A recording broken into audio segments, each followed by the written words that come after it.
We are living in a world full of volatility, uncertainty, complexity, and ambiguity. And not having all the answers all the time might make us feel imperfect and embarrassed sometimes. I'm going to take you on a journey that hopefully in the end will make you feel a little bit better about your imperfections and your uncertainties.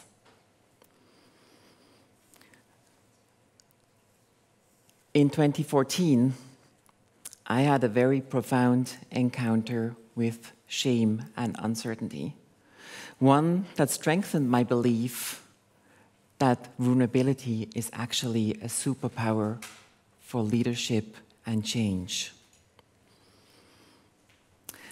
I am transgender. And when I came to Liechtenstein to be the new CEO of Baloise Life Liechtenstein,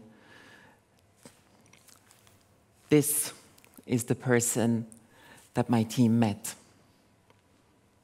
I was 46 years old, and I had hidden my gender identity for almost all my life. I had traveled in Europe for the last 6 years to be Angela on the weekends and to build my security, my personality. And I had come to a point where I understood that I needed to transition, but I was still very fearful of the reaction that I might get from the people around me. And this was not my first coming out, because I had already come out when I was 17. But at that time, there was no internet, and there was also no literature where you can learn about what it means to be transgendered. I came out to my parents, and I received anger and rejection from my father. And I got fear from my mother, fear that I would be an outcast without a job and without friends. I talked to them and the therapist for about 6 months, and it got more and more painful, so that at one point I just told them that it had just been a phase and that was not there anymore. And they were happy, and I have no ill will towards them for that. I was able to bury it again to the outside and also a little bit to the inside by throwing myself into work and into my just starting career.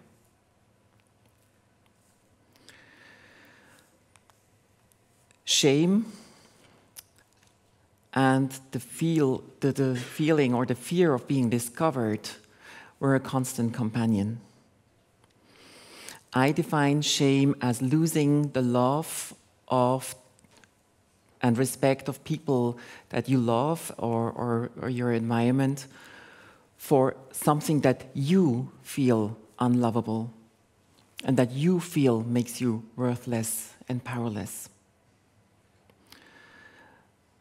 You can run, but you cannot hide. And over time, I worked on extending my comfort zone, integrating more and more of my feminine traits into my personality, up to a point where the only way to go was to go all the way. At that time, I was also enrolled in the Executive Master for Consulting and Coaching for Change at INSEAD. And in that program, I learned even more about myself, got much more clarity about myself, but more importantly, I also learned a lot about change and how difficult it is for everyone. I had had a lifetime of getting to the point where I was ready, but the people around me, they hadn't. And I was afraid that they were not prepared for what I was about to share with them and might be overwhelmed. I loved my job as CEO very much, and I was also afraid that my employer would not be willing to let me do this transition in the visibility of that role of CEO. I have prepared a list of about 150 people, my superiors, my team, people I work with, and I needed also to do my job in the future. And of course, also friends that I had made along my career. It was very important to me to not be confrontational, but to be respectfully engaging. I wanted the people that I talked to become people that accompany on my journey, and not people that were afraid of what was going to happen. I wanted them not to be spectators. The first two conversations I had on May 9th, 2014, I'm smiling because the first one was with the head of HR, and he was a man of action, and when I told him about my gender identity, he immediately asked me, can I immediately call you Angela, even if I was still there as the person that you saw before? And we will do an intranet communication immediately, and then you can come to work as Angela from the next day on. And I said, thank you for your support, but no, because that was the confrontation that I did not want. I told him about the list of the 150 people, and we had a discussion because he thought that this was just too big news, so that it would stay a secret. He said, as soon as you start talking to people, there will be rumors. But we left it at that at the moment, and I went on to talk to the group CEO, and the group CEO was someone I knew already for many years. I considered a friend, and I had prepared a lengthy introduction to ease him into what I was about to share. But after 2 minutes, he said, come to the point. I know it is something that is important to you. And I told him about my gender identity and about my wish to transition. And he relaxed back in his chair and said, thank you for trusting Baloise and trusting me with this. And you will see you will have all the support of the organization, and you have my support 100%. We continued our conversation for another hour, and I talked about the list of people I made.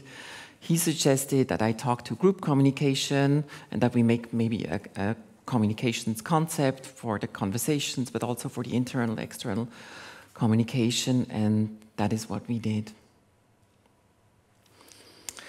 And then the real magic happened. I sent out invitations to the 150 people, including also my employees in Liechtenstein, which I invited all as a group.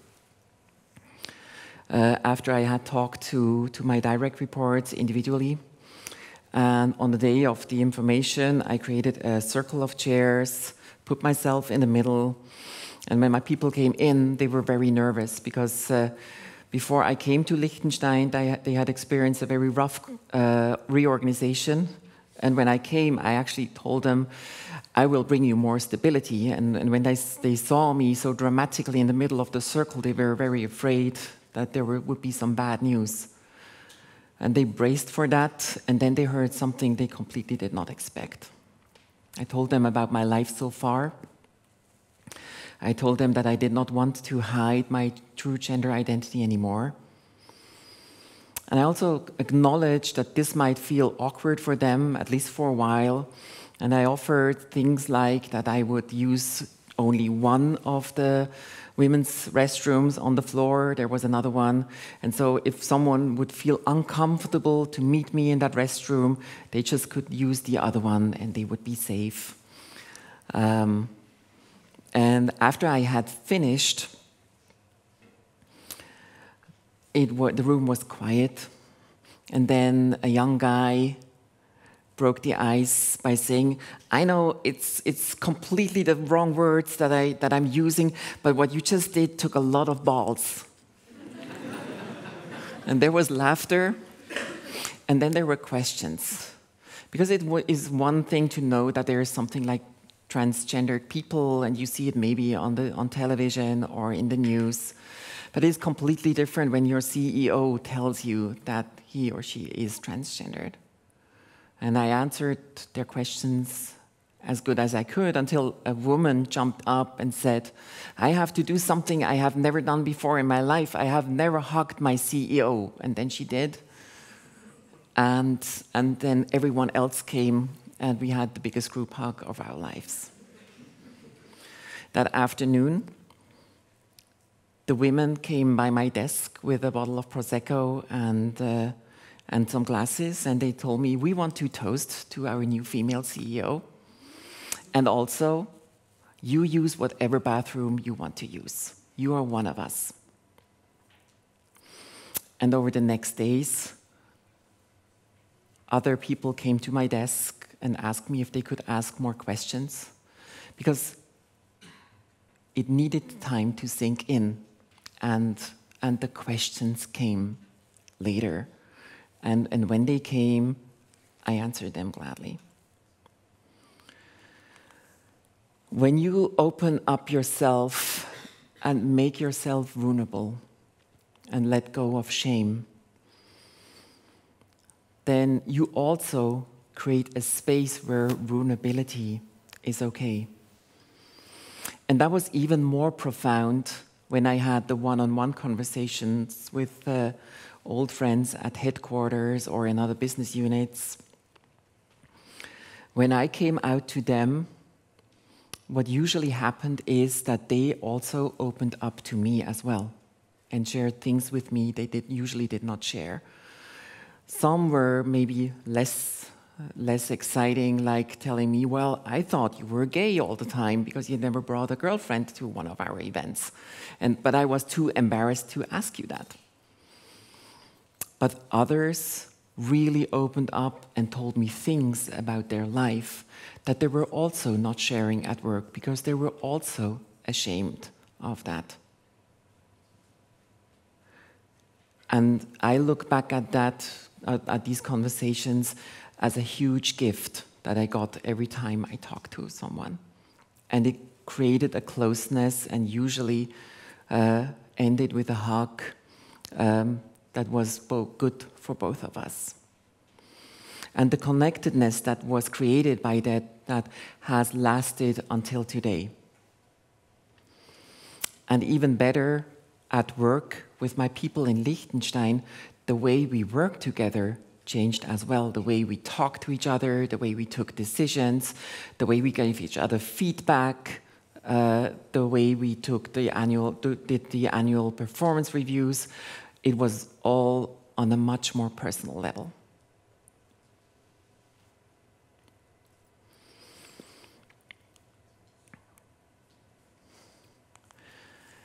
I believe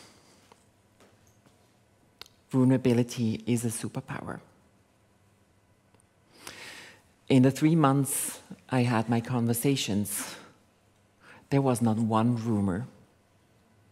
When I talked to people, they told me how much they appreciated that I took the time to have these personal conversations and how grateful they were for that, to also be able to ask questions. And I told them how important it was to me to be the one to tell them, and hopefully to have the opportunity to do that with so many other people as well. And they respected that. And that is why there were no rumors over time.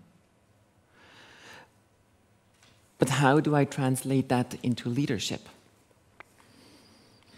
I think in today's world, a leader cannot be infallible anymore, which they actually never were.